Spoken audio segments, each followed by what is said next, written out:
ګرانو زده کوونکو السلام علیکم ورحمت الله وبرکاته. یو ځل بیا ستاسو سره مصطفی حقمل دی په دې هیله چې تاسو راته روغ جوړ او تازه وئ. سمه ده زده کوونکو، آفرین. هیله لرم خپل کتابونه، کتابچې، قلمونه، پنسلونه له ځان سره ولرئ. زده کوونکو، موږ تاسو په تېرو درسونو کې د ډبرو د سکرو په اړه مو خبرې وکړې چې د ډبرو سکاره څه ته وایي، څه ډول ماده ده، چېرته پیدا کیږي، چېرته استفاده کیږي او موږ تاسو باید څه ډول استفاده کړو. آیا د ډبرو سکاره استفاده کول یوازې او یوازې فقط اور ته اچول او بس خلاص؟ که نه، د هغو په استفاده کې موږ تاسو باید څومره پاملرنه وکړو چې د هغو استفاده کول کومې ستونزې چې لري چې هغو سره مخ نه شو. همداسې نه ده؟ آفرین زده کوونکو. ښه، موږ تاسې ویلي وو د ډبرو سکاره یوه تور رنګې کلکه ماده ده که نه، چې زموږ تاسو د هېواد په ځینې ولایتونو کې لکه هرات و بامیان و بدخشان و بغلان و په دې سیمو کې پیدا کېدل، په ځینو نورو ولایتونو کې هم پیدا کېږي. سمه ده، خو مګم د هغوی استفاده چې دا موږ تاسو په کورونو کې، په دفترونو کې، فابریکو کې او نورو بټیو کې استفاده کوو. ګورئ، کله ژمی چې وي زموږ تاسو هېوادوالې په خپلو کورونو کې د خپلو کوټو، د خپلو کورونو د ګرمولو لپاره استفاده کوي، په بخاریو کې سوځوي. خو مګم په استفاده کولو کې یې ډېره زیاته پاملرنه کوي، ځکه چې ما خو تاسو ته ویلي وو چې د دې استفاده کول ډېر یعنې داسې عادي نه دي چې موږ تاسو باید عادي وبولو چې فقط بخارۍ ترې واچوه نور تر بېغمه شه. صحیح ده؟ هغسې نه ده. سمه ده. دلته ما عکسونه تاسو ته راوړي، تېر درس کې مې تاسو ته ځړولي وو. دلته یو کس دی د ډبرو سکاره خرڅوي. دوی بیا د دوی تر پار لاندې، د دوی خیمې لاندې هغه غټې غټې ډبرې راوړي دي او تر څنګ هغه میده چې د هغه په چارۍ باندې یا بېل یا بېلچه باندې چې هر څه ورته وایئ په هغو باندې یوې خواته کوي. اوس به تاسې وایئ چې دا یې ولې میده او دومره لوړ دي. د میده سکرو، د میده سکاره چې دي دو قیمت نظر هغو لوړو سکارو ته یو څه څنګه دی کم دی. صحیح ده؟ دا به دلته درته ونښلومه. صحیح ده؟ دلته صحیح دی؟ درته معلومیږي؟ بلکل به معلومیږي که نه. ښه، قیمت یې څه کم دی، سوځول کېږي لږ سختۍ باندې ځکه میده دي. او بل دا عکس دی، په دې کې تاسو ګورئ د ډبرو سکاره لوی لوی تیږې دي، درته معلومیږي؟ وینئ؟ هو، دا د ډبرو سکاره دي. موږ تاسو ویلي وو یوه تور رنګې کلکه ماده ده. صحیح دی؟ او په مختلفو سیمو کې، په مختلفو ځایو کې څنګه دي کارول کېږي. ښه، دا به هم دلته درته باندې کړم. صحیح تاسو ته معلومیږي انشاءالله که نه؟ او بلکل به معلومیږي. ښه زده کوونکو، موږ تاسو د ډبرو سکرو په اړه باندې تاسو ته کورنۍ دنده هم درکړې وه چې تاسو په راتلونکي ساعت کې به انشاءالله دغه کورنۍ دنده دا کتاب کې چې درس راغلی دا په تاسو منظم لیکئ په خپلو کتابچو کې. لیکلي مو دي؟ آفرین، ډېر ښه.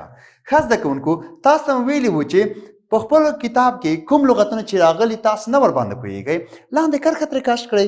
زه به بل ساعت کې تاسو ته معنا کړم. کرښه مو ترې کش کړئ سختو لغتو لاندې. آفرین، ډېر ښه. تاسو ډېر تکړه زده کوونکي. سمه ده، زه به تاسو ته لغتونه معنا کوم، فعالیتونه به کوم، همدغسې به انشاءالله مخته ځو. سمه ده؟ آفرین زده کوونکو. زموږ تاسو دغه کتاب دی. صحیح ده؟ دا کتاب دی. درته معلومیږي د کتاب صفحه چې ده د موږ تاسو نننی درس 9 صفحه ده. څوم مخ دی؟ 9 مخ. 8 لوست مو ویلی وو، د ډبرو سکاره 9 لوست وایو. صحیح ده؟ دغه 9 مخ دلته ما تختې په سر انځړولی درته. سمه ده. اوس راځم لومړی په دو فعالیتو باندې بحث کوم چې کتاب کې راغلي دا به حل کوو، نور به ستاسو کومې پوښتنې چې درلودې هغه به مې انشاءالله حل کوو. سمه ده؟ آفرین زده کوونکو. ګورئ کتاب کې دلته لیکلي دي د زده کوونکو فعالیتونه، هغه فعالیتونه چې باید یو شاګرد یې ترسره کړي. یعنې دا ستاسو پورې اړه لري، خو زه به یوازې ستاسو سره یو مرسته کوونکی اوسېږم، نور به تاسو خپله کار کوئ. ښه، آفرین. ځکه وایي چې په تمه د سپرو شي هغه پاتې په میرو شي، متل دی که نه؟ نو تاسو به خپله کار کوئ، زه به تاسو سره مرسته کوم.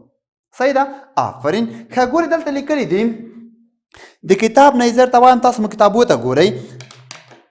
وایي زده کوونکي د متن په لوړ اواز ولولي او بیا د هر ګروپ یو زده کوونکی د خپل ګروپ په مشرۍ د متن په مطلب خبرې وکړي. هدف یې دا دی چې دغه درس چې موږ تاسو لوستی وو که نه دوی په اړه باندې موږ تاسو چې په ګروپ باندې شاګردان ویشلي وو هغه به د هر ګروپ نه یو زده کوونکی د دغو متن چې په لوړ غږ کې ویلی و هدف و مطلب یې وایي نو ورته صحیح دی دا د یوه خبره دویمه پوښتنه چې کړې تاسو ورته ګورئ کتاب ته 9 مقطع دویم د لاندې کلمو مترادف له چوکاټ څخه پیدا کړئ او د کلمو ترڅنګ یې په خپلو کتابچو کې ولیکئ ګورئ دلته دا چوکاټ د کتاب ته مو ګورئ درته معلومیږي که نه زور د سوځېدو مواد وطن ګرمول څو کلمې دي دا چوکاټ کې درکړي دي د هغو سره ترڅنګ دلته نورې کلمې درکړي فشار هوا تودول سون دا کلمې دي سمه ده تاسو به د دغو کلمو سره د معنا چې کومه صحیح راځي د چوکاټ کې چې کومه ده دا به پیدا کړئ او دلته به ترڅنګ ورسره ولیکئ سمه ده آفرین ګوره زه درته لیکم اول لیکم چې دا به لږ دې خواته راوړم صحیح ده وروسته بیا هلته یوسم ګورئ چې دی فشار دی فشار دا دی فشار صحیح شو بل دی هیواد کتاب کې مو ګورئ ګورئ هیواد صحیح دی ورپسې بل دی تودول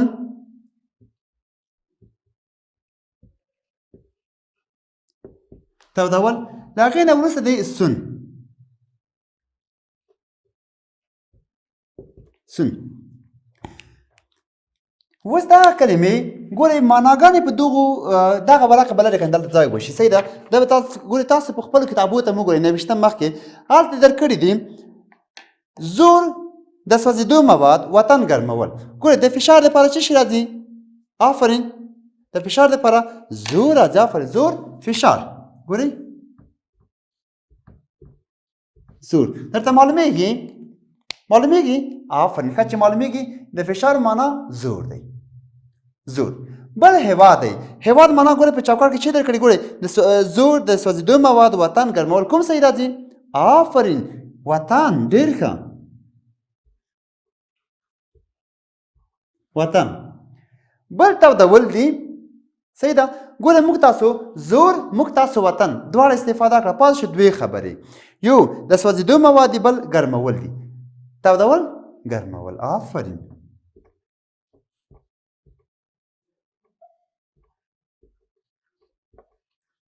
ګرمول معلومیږي آفرین ښه بل سون دی معنا یې چې دی آفرین ډېر ښه د کتاب کې ګوره چې دی ورته ګورئ ځم ورته تاسو هم ګورئ آفرین د سوځېدو مواد د سوځېدو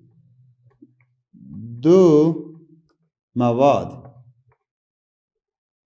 دا سوځېدو مواد اوس مو ګورئ فشار زور هیواد وطن تودول ګرمول سون دا سوځېدو مواد زه یوه جمله ورته جوړوم ډېره زر زر نو بله خیره مخته ځو سمه ده آفرین ګورئ اول لغت جمله جوړوم زور موږ تاسو کله هم باید په خپل ذهن زور رانولو موږ تاسو کله هم باید په خپل ذهن باندې فشار رانوړو صحیح ده موږ تاسو باید همیشه نورمال اوسیږو بل هیواد زه له خپل هیواد سره مینه لرم زما هیواد افغانستان دی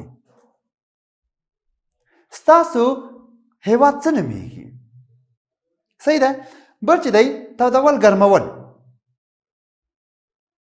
موږ اوبه ګرمولې هغوی اوبه تودې کړې صحیح ده موږ تاسو مخکې له دې چې خواړه وخورو لومړی تودوو لومړی یې ګرموو صحیح ده بل چې دی سون د سوځېدو مواد سون د سوځېدو مواد د ډبرو سکاره د سون توکي دي د سون مواد دي لرګي د سون مواد دي پوه شوئ په آفرین ګورئ فشار زور هیواد وطن تودول ګرمول سون د سوځېدو مواد صحیح ده پاکم ده ډېر ښه دا به پاکم اوس راځم د کتاب هغه فعالیتونه چې کتاب کې راغلي خانخالۍ دي هغه به انشاءالله ډکوو کوم تش ځایونه چې کتاب کې راغلي دي هغه به څنګه کوو ډکوو سمه ده ډېر ښه ګورئ زه درته لیکم دلته دا ورقه بېرته تاسو ځړوم چې تاسو ووینئ او زه به یاره کتاب ته وګورم چې کتاب کې ګورم څومره خانخالۍ راغلي. اوله خانخالي ده پوښتنه څه رقم کړې وایي لاندې نیمګړې جملې په مناسبو کلمو سره په خپلو کتابچو کې بشپړې کړئ. د ډبرو سکاره یوه توررنګې کلکه ماده خانخالي. زموږ خانخالي په ژمي کې د کورونو او دفترونو په خانخالي کې له دې سکرو څخه خانخالي اخلي او په فابریکو کې د خانخالي د توکو په څیر کارول خانخالي. بل موږ باید خانخالي وکړو چې د سکرو له ډبرو څخه په صنعت کې او هم د سون د موادو په څیر له هغو څخه کار خانخالي. بل دا خانخالي له یوې خوا اقتصادي او خانخالي له بلې خوا د ځنګلونو په ساتنه کې مرسته خانخالي. صحیح ده. اوس کوم لغتونه چې راځي چې تختې په مخه درلیکم تاسو به ورته متوجه اوسېږئ چې کوم سم راځي هغه به وکاروو. سمه ده. ګورئ اول لیکمه تاسو ورته ګورئ. اول لیکمه کورونو. صحیح ده. بل لیکم درته هیوادوال.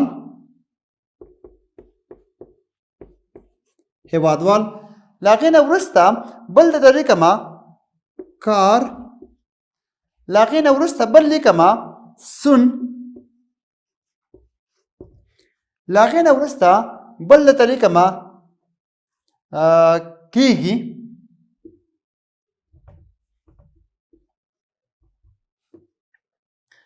وروسته له هغې څخه بل لیکم کوي. که کوم یو پاتې و هغه بیا وروسته په مو وخت کې ورته ولیکو. 1 2 3 4 5 6. صحیح دی. څو خانخالۍ راغلي 1 2 3 4 5 6 7 8 9 10. صحیح ده. څو راغلي 10. دلته 1 2 3 4 5 6. بل لیکم درته څه شی ګورئ راته وایي آفرین دا چې تر ځمکې لاندې پیدا کیږي.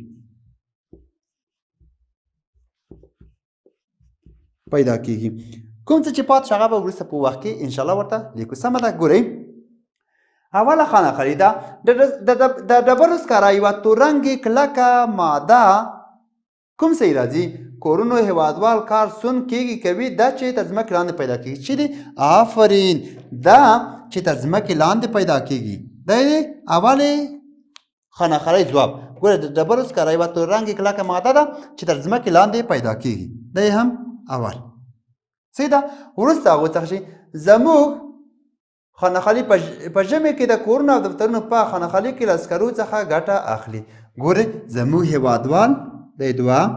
زموږ هیوادوال صحیح دی په ژمي کې د کورونو او دفترونو په تودولو کې یا ګرمولو کې. ګورئ تودول یا ګرمول درته لیکم. صحیح دفترونو په دلته مې لیکلي نه. اوس به ولیکم ګرمولو کې.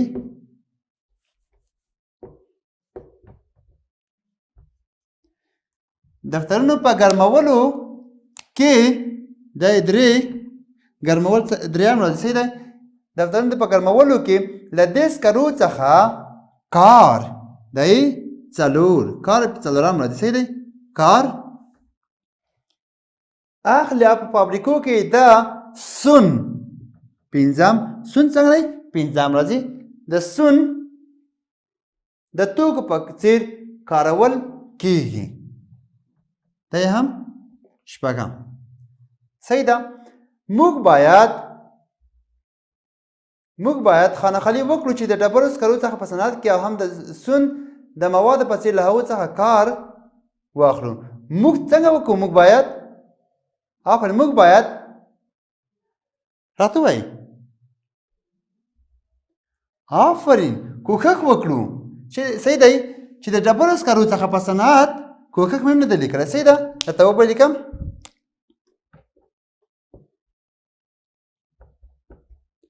موږ تاسو به څنګه وکړو؟ موږ دا هڅه وکړو دا کوښښ باید وکړو چې د ډبرو سکاره صحیح دی دا یوه د ډبرو سکاره په صنعت او هم د سون د موادو په څیر له هغو څخه کار واخلو. چې کار واخلو ګورې دا بل واخلو یې پر مخه درته چې کوم نه ولیکل هغه به وروسته لیکو. صحیح ده.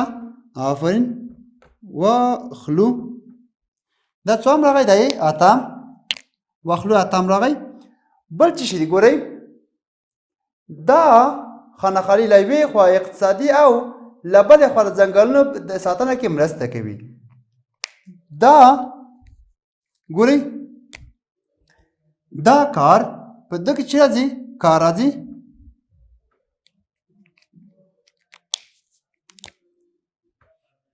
دا کار له یوې خوا ګورئ له یوې خوا اقتصادي او له بلې خوا د خانه خالي کې له بلې خوا صحیح راځي بلې خوا دلته خپل لیکلي له بلې خوا د ځنګلونو په ساتنه کې مرسته کوي دا څنګه دی دا یې هم کوي صحیح دی کوي په آخره کې راغلی صحیح ده ګرانو زده کوونکو زموږ داسې فعالیتونه وو هغه تش ځایونه چې کتاب کې راغلي وو ما تاسو ته حل کړل صحیح ده ګورئ لومړی دلته کلمې راغلې وې مترادف په چوکاټ کې راکړي دا مترادف کلمې باید څنګه وي تاسو یې باید وکاروئ صحیح ده له هغې څخه وروسته تش ځایونه راکړي وو موږ تاسو دا تش ځایونه د کتاب له متن څخه مناسبې کلمې راخلو چې دلته پکې وکاروو صحیح راشي هغه کلمې که کټ مټ همه د کتاب کلمې وي او که یا هم نورې کلمې وي سمه ده خو چې مناسب راشي سم راشي زموږ تاسو سوال صحیح دی سمه ده آفرین ښه زده کوونکو تاسو به مخکې راځئ زه تاسو سره مخکې وکړم تاسو به دغه کلمې